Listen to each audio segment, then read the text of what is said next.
The business of lashing down Sanctuary was a serious one.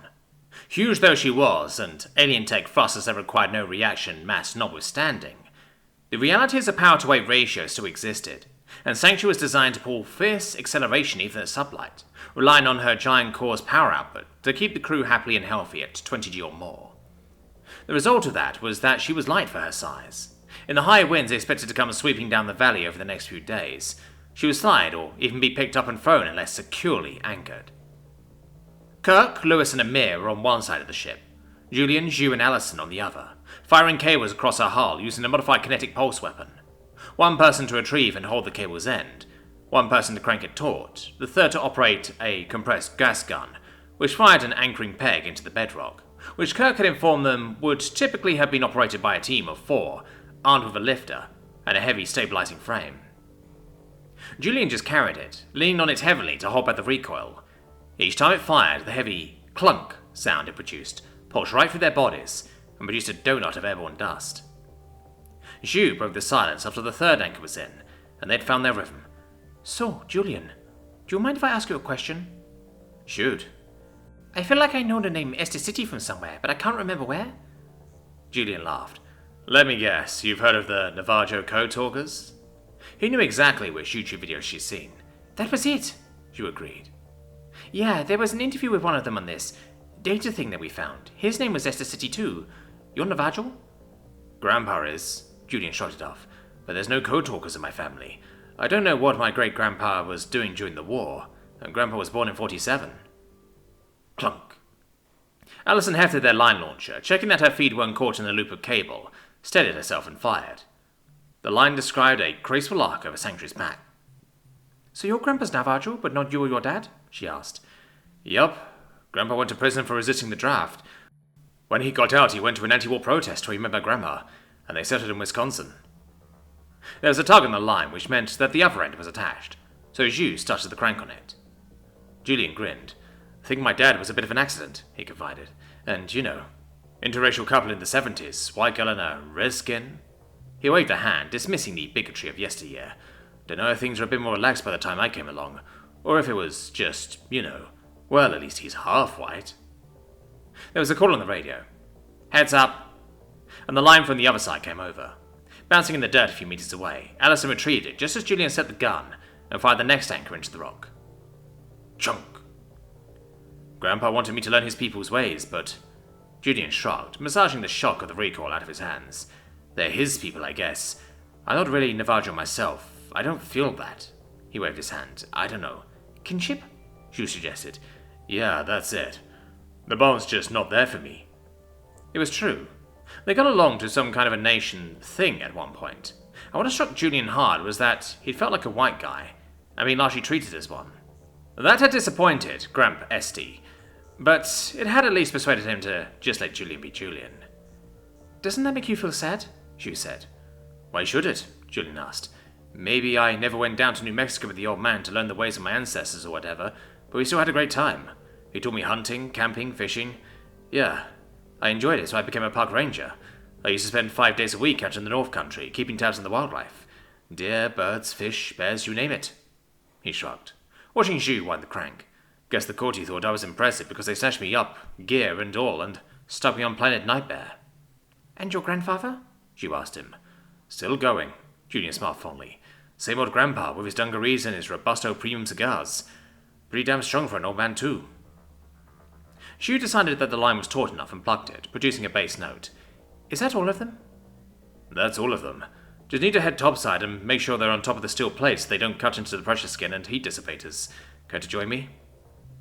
Zhu nodded, apparently pleased to be invited. "I'm heading inside," Allison said. "Kirk wanted the airlock seals tested and he can't open the hatch himself." Julian snorted.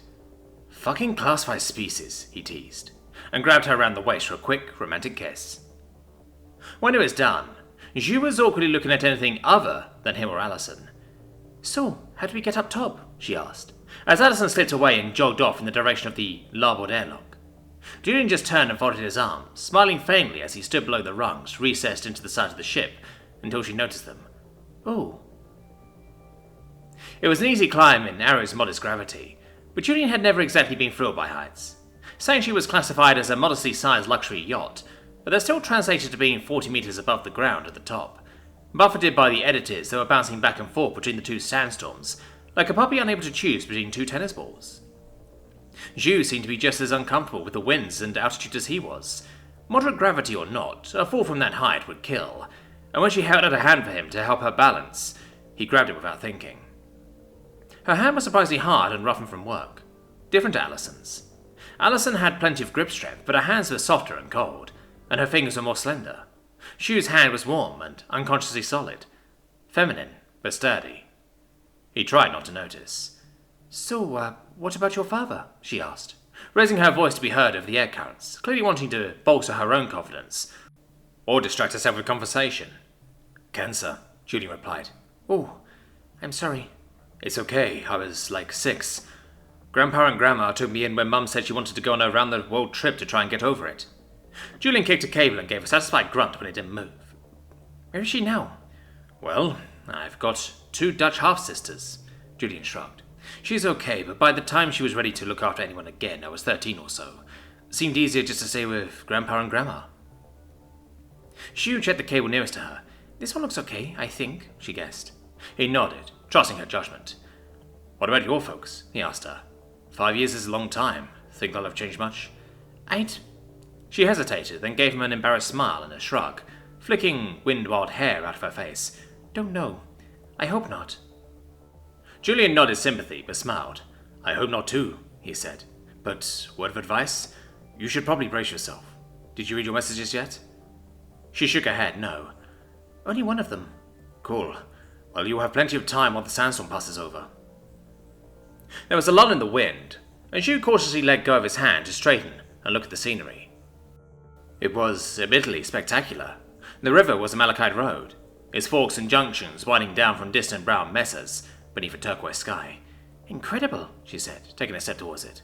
"We could almost be somewhere on Earth, couldn't we?" Julian nodded, though he wasn't really listening. He was too busy admiring a completely different view. On autopilot, his mouth agreed with her. "We could, yeah." "Like Monument Valley?"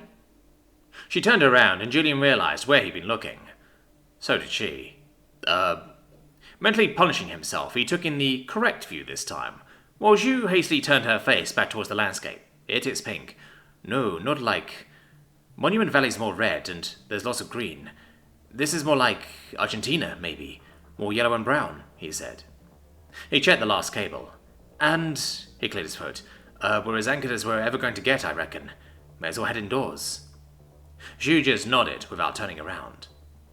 Flattering for conversation, Julian hit on the first thing that came to his mind. "It's my turn to cook tonight. You okay with a good steak?" Zhu turned and gulped at him, blush forgotten. "Actual steak?" she asked. "Like beef?" "Yup. And I can't cook anything else worth a damn, but my steaks? Oh, I can cook a steak all right." Julian found his confidence again and grinned. "I can cook a damn good steak." "Wow," Zhu said. Medium rare, please." "That's how I take my steak too," Julian agreed. "Anything else is an insult to the cow." Zhu finished for him. They beamed at each other for a few seconds, before the same thought struck both of them at once, and they lapsed into a simultaneous mutual awkwardness. "We should, she began. "Get off this roof?" he finished. "Yeah, before the storm arrives." "Right. Don't want to get blown off. No, no. After you?" Julian was right. His steak was amazing. But the real pleasure hadn't been in eating it, but in watching him make it. It wasn't an eye candy moment. It was a human moment. Julian seemed to turn off some of his defenses in the kitchen, claiming it as his own, putting some music on and spinning around it in a slow but efficient bustle. He didn't clean up after himself as he went, just dumped everything in the sink. It was a messy and male approach to food preparation, but no Garion would have ever listened to Breaking Benjamin, or nodded in time to the music, or sang along just loud enough for her to hear that he was singing along. High and off-key and punctuated by the sizzle of skillet and the clatter of plates and seasonings as he worked on his masterpiece.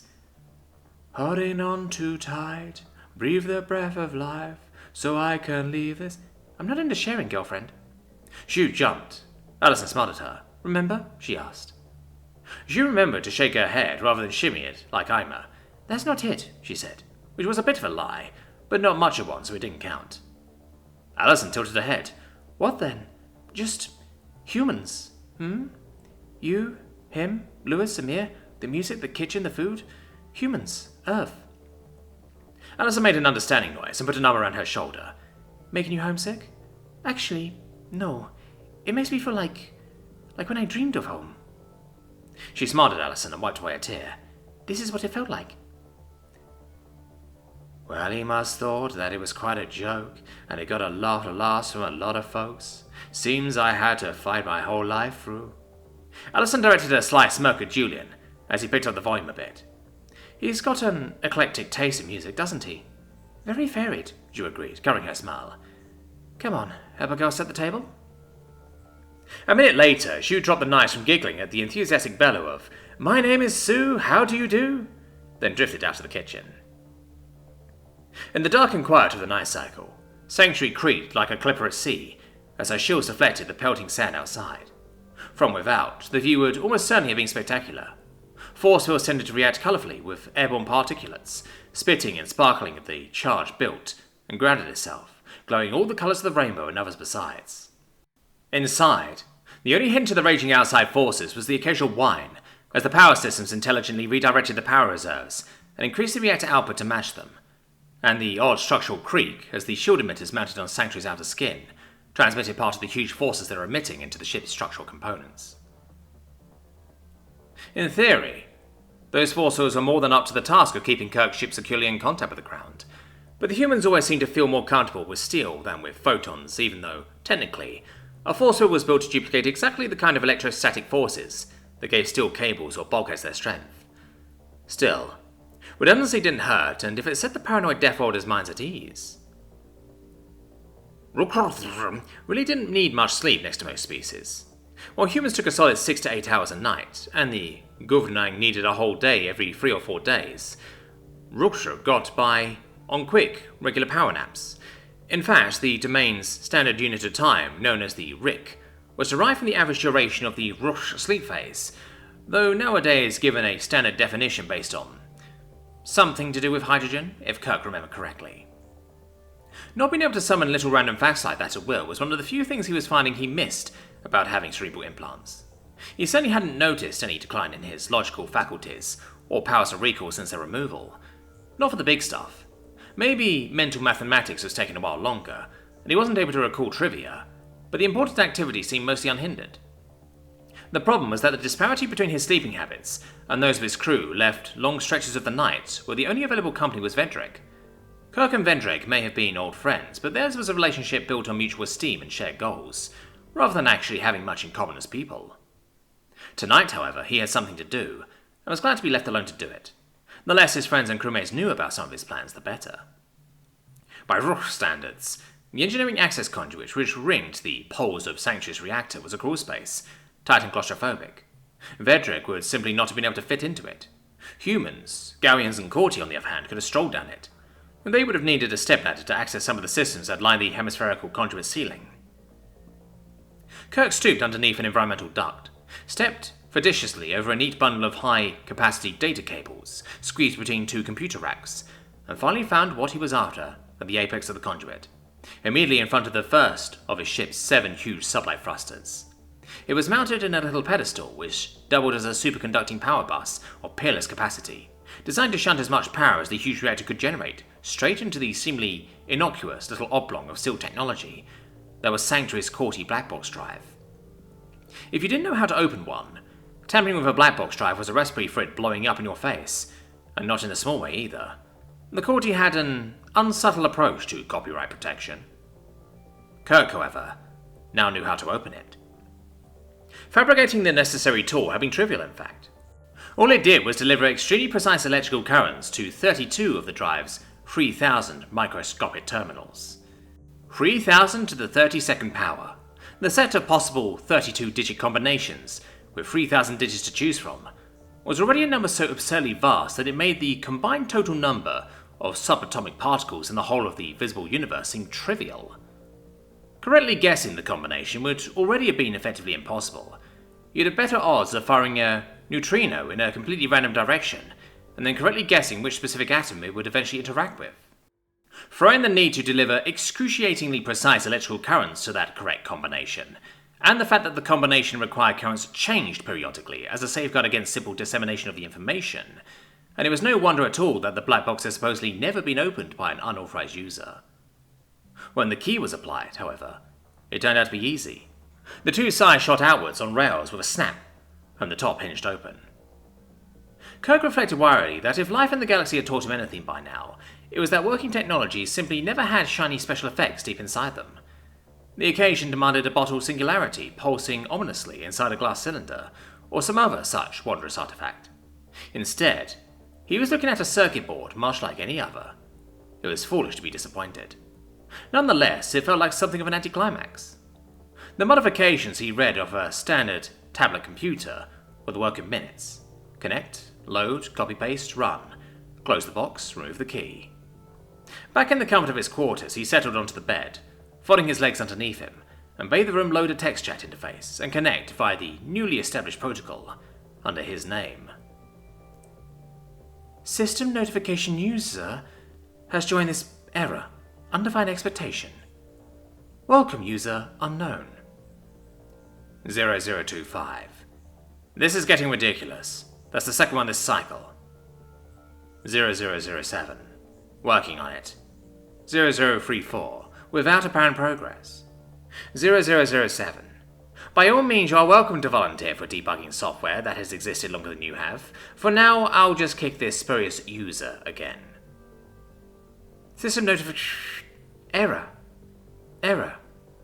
Redirecting. Subnet mask. Unknown. Port. Unknown. System notification. Welcome to the cabal. Unknown. By working on it, I hope you mean that you draw closer to a solution that will allow our meat-space guests to connect directly to the cabal. Every time one of them logs into the primary relay is a potential security failure. Unknown. So long as 7 remains in charge of it?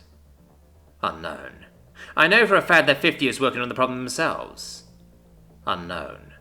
Shouldn't we be welcoming our guest? Unknown. You're right. Please forgive us, Jim. Kirk snorted, amused. Self. Think nothing of it. I don't wish to be a liability. Unknown. In which case, the fewer the occasions on which you connect to this channel, the better, at least until we can complete the task of securing it. Self. That seems reasonable. Please, brief me. He sat back and let the explanations roll in. School is exactly as she remembers it, but isn't she a little old to be back at school? No, of course not. She's 16. She must be 16 because if she's not 16, then she wouldn't be in school. QED. There aren't many people around though. They must all be in class. She'd better hurry. Ju's locker is number 99. She remembers that fact quite proudly. Top row, second from the right, in the long corridor near the changing rooms. She doesn't remember walking to it, but there it is. She opens it and grabs her bag. It bites her. Sharp teeth. So many teeth. Too many. She flails and beats the hunter around the head with her free hand, trying to escape. It emerges from the locker like a foul magic trick, like a blasphemous birth, but she manages to get her hand free and run. Why is she running? Stupid question. This is a hunter. He wants to eat her. But she's killed dozens of hunters, hasn't she? Still she runs through. Running. Feet pounding the tiles, her hair streaming out behind her. Except she isn't scared. This isn't a chase, this is just her morning jog. She isn't at school anymore. She's running along the waterfront in Stanley Park, enjoying the cool breeze. There was a sculpture of a man sitting on the rock out in the water. He looks familiar, somehow. He winks at her and tosses her a tiny object, which she catches. It's a metal ball, about the size of an apple. Somehow, looking at it, she knows that the world is going to end, but that she can stop it from happening if she just... She realized that she was dreaming, and woke up. Morning was a concept that Corti, Gowans, and humans held in common, and which had become enshrined, thanks to the Corti, in interstellar timekeeping. It had created a fortunate rhythm to the day that Zhu had been able to exploit, and she had grown into a early-to-bed, early-to-rise routine that was totally at odds with the nocturnal Vancouver nightlife of 5 years ago, and more in line with something her mother would have approved of. She was up well before everyone else. Amir, it seemed, was an early riser too. He was just getting up from his prayer mat as she emerged from the gym into the common area. 5 times a day, huh? She asked. He paused in tightening the prayer mat away. Is that a problem? He asked. proving that getting up early didn't automatically make you a morning person. No, just making conversation. Amir softened and nodded, pinching his nose. Sorry, he apologized. I'm too used to Lewis bickering with me over it, and he's up early today for some reason.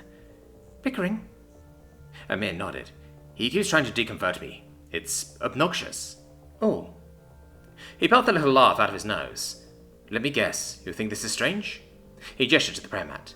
I don't want to argue with you. We only just met, she protested. Seriously, though? She hesitated. I'd kind of forgotten that prayer was even a thing, she admitted. He scoffed. Right. The galaxy full of atheists strikes again. Are you always this scratchy in the morning?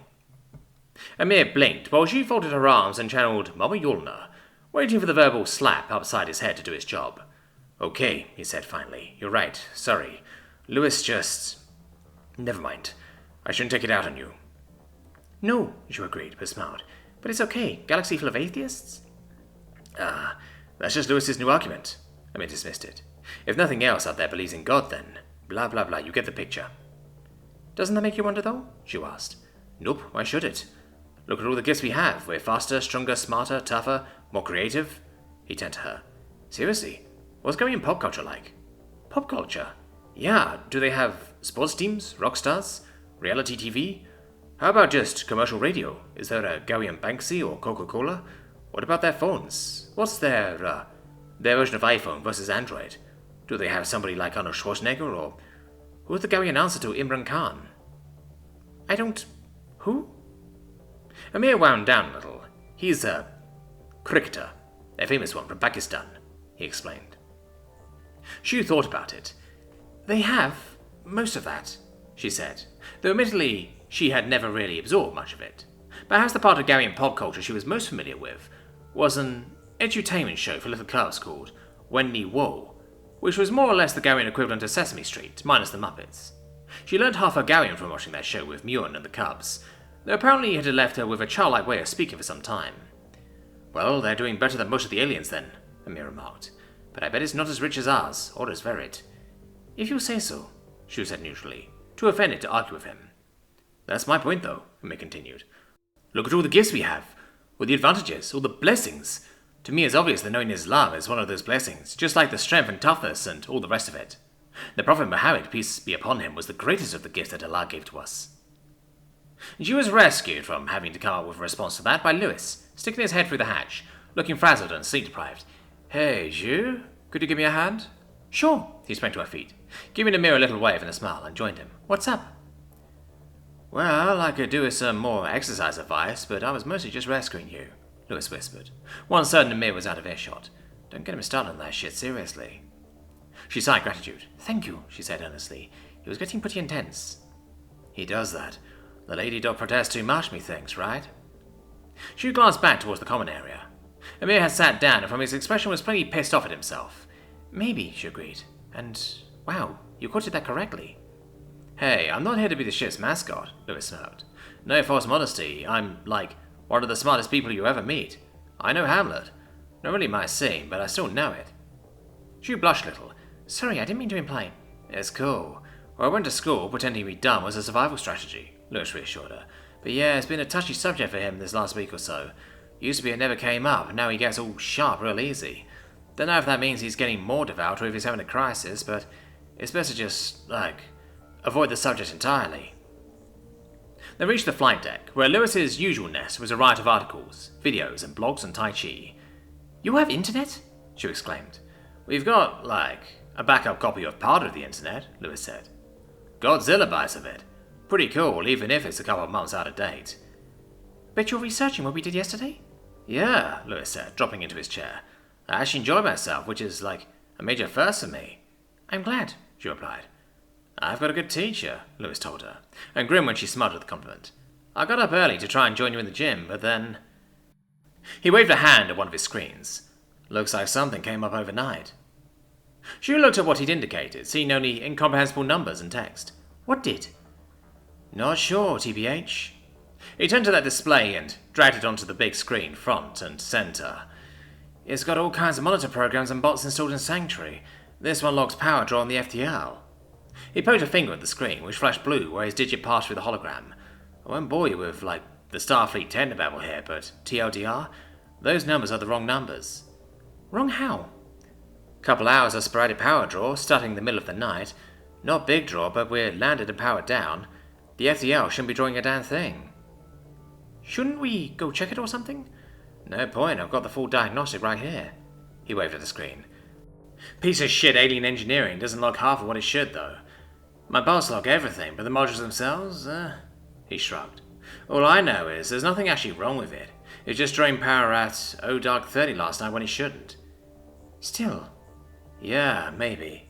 If it keeps happening, I guess. It could be the sandstorm for all I know, though. Here's missed the program. I'll keep an eye on it. I should probably go do that exercise while I'm still fired up for it. Give it a bit. I need to go shower and then I'm making pancakes at breakfast. Lewis perked up and imitating Homer Simpson. Pancakes. She giggled. I'll give you a lesson afterward if you want. Lewis looked like he'd been given an early birthday present. Sounds good, he agreed. See you at breakfast. See you at breakfast. She smiled and left him, pleased with herself for navigating a whole conversation in English with human body language, and no screw-ups. Today was definitely off to a good start. The sandstorm took nearly a week to clear. There had been, for Lewis, 6 very pleasant days. There was still the unsolved mystery of the power draw on the FDL, but that had only happened once, and came in a distant second place to spending time with Zhu. Julian, however, had developed the annoying habit of warning him off. Bad idea, he was saying for the third time in that conversation. Seriously. You said yourself you'd like her to stay on the ship and help out, dude, Lewis pointed out. I would, Julian agreed, but she wants to go home. So, maybe if she's got somebody here, she'll... What, you want to make her change her mind? Julian snorted. Everyone does that to everyone, bro. That's what a fucking conversation is. Julian paused, trying to formulate a retort, and then aborted the attempt with a shake of his head. Whatever. It's still a bad idea. Lewis choked out an exasperated noise. Why? He asked. Damaged goods. Jules been without healthy human contact for 5 years, man. Great. Healthy human contact's what she needs then, right? Healthy human contact, yes. Asking about is healthy, dude. Good for the self-esteem. Whose? Yours or hers? Julian asked pointedly. Lewis folded his arms and frowned at him. Hers, both. It's human contact, dude. I thought you said she needed that. Yeah, but... Julian flapped a hand as he hunted for the best way to phrase his thoughts. Drip-fed, gradually. You don't throw a hypothermic patient straight into one of those really hot Russian saunas. Dude, it's not like being asked on a date is fucking hard mode. She says yes, it's just gonna be movie night and dinner anyway. That's about all you can do on this ship. She says no, cool. I can handle being turned down. Lewis, I spent 6 years alone. I know what I'm... You didn't? Lewis interrupted him. She had the Garians and the aliens. They don't count. Lewis looked offended. Aliens don't count? Kirk, of all people, doesn't count, huh? Julian stood his ground. I like Kirk. I respect him. I followed him through a lot, but he's not human, Lewis. Alien company's nice, but humans need humans. And it takes a while to adjust when you're gone without for that long. She's adjusted to Allison just fine.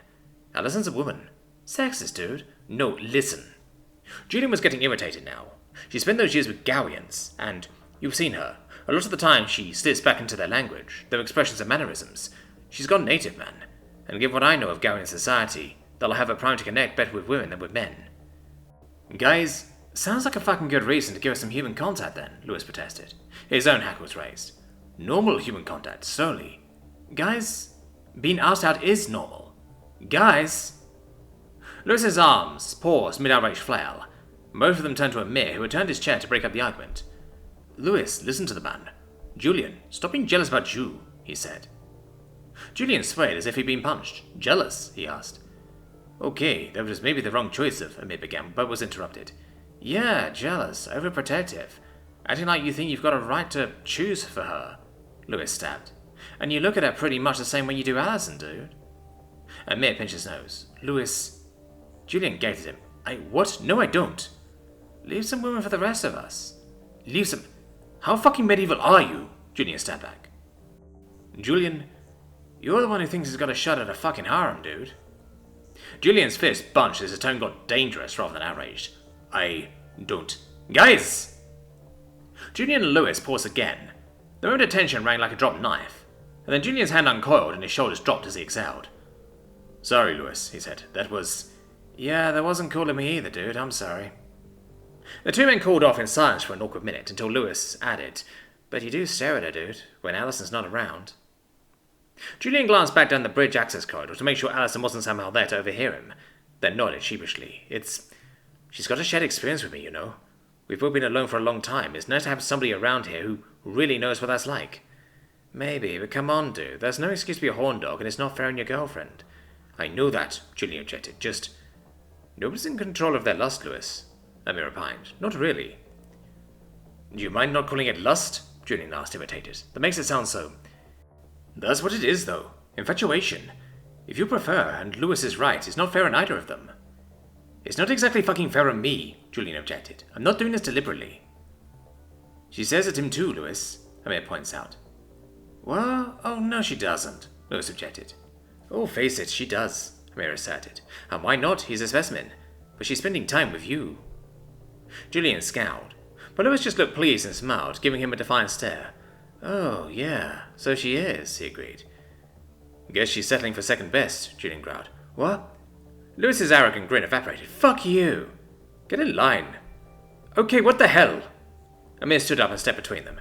This isn't like either of you. What's going on? Just sorting out the fucking pecking order, Julian snarled. Alright, piss out of my flight deck and don't come back until you've got your head out of your ass. Julian rounded on him, but Amir stood his ground. Go, cool off. We'll sort this out later, he repeated. Julian looked like he wanted to argue, but just made an angered sound, spun and vanished. His anger tried all but denting the deck as he went. And you, Amir rounded on Lewis. You've been insufferable these last few days. You're picking fights with me, with Julian. What's going on? Maybe I'm just... Lewis began, and then shook his head. Never mind. I'll be in my cabin. When they were both gone, Amir sat and wiped off his forehead, willing his heart to stop pounding and forget the flash of violence that had risen in Julian's expression for just a second. It had been like staring down the dragon's throat and seeing a glow. He hit a button. Hey, Kirk, there's been a bit of a row up here. We should probably talk about it. Jesus Christ, Esther City. That bag cheating your sister or something? Julian laughed a little, bit of a laugh, and kept pounding on it. Just working out some frustrations, he rumbled. After what we did last night, I'm amazed you have any, Allison purred, then muttered a little when this didn't seem to amuse him. Okay, what's up? Julian stopped for a second. Just, I don't know, nothing. He punched the bag so hard that it rattled the ceiling beam. Right, do you, want me to leave you alone until, say, you turn 18? He didn't stop. Yep. Wow, okay. She turned and was halfway out of the room when his apology exploded out of him. I'm sorry. She turned back and arched an eyebrow at him. Yeah? He unwound the tape in his hands and let them sliver to the floor. I'm sorry, he repeated, not looking at her. She crossed the floor, slid her arms around his hips and angled a kiss up to his face. Baby, what's wrong? Got into a shouting match with Lewis.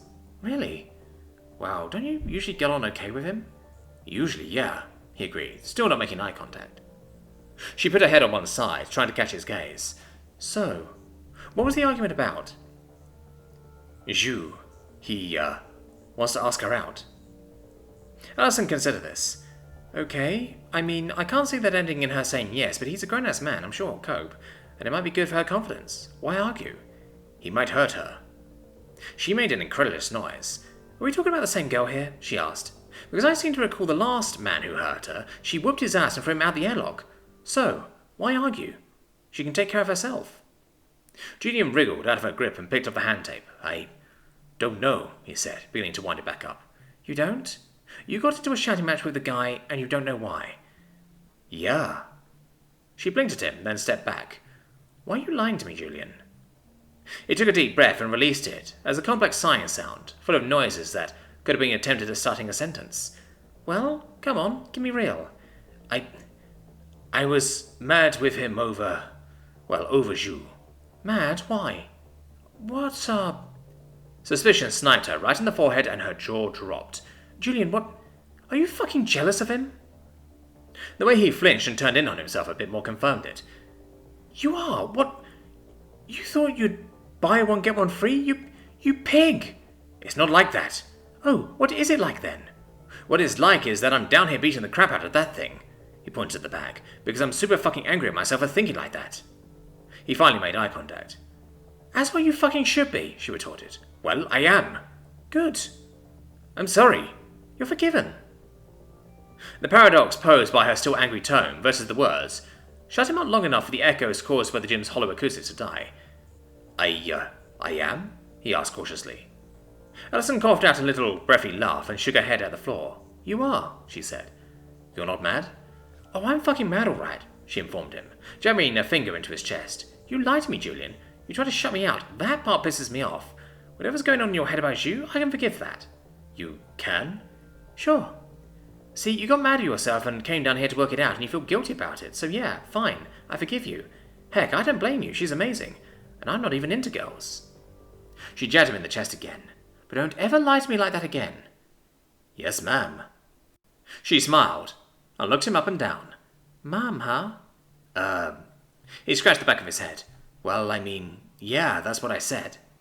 That's kind of hard, she mused, teasing him. I could get used to that. He rubbed the bridge of his nose with his thumb, awkwardly. I looked away a little bit. Well, I mean, I wasn't really aiming for hot, but, if you want more of that, then, She asked an eyebrow at him.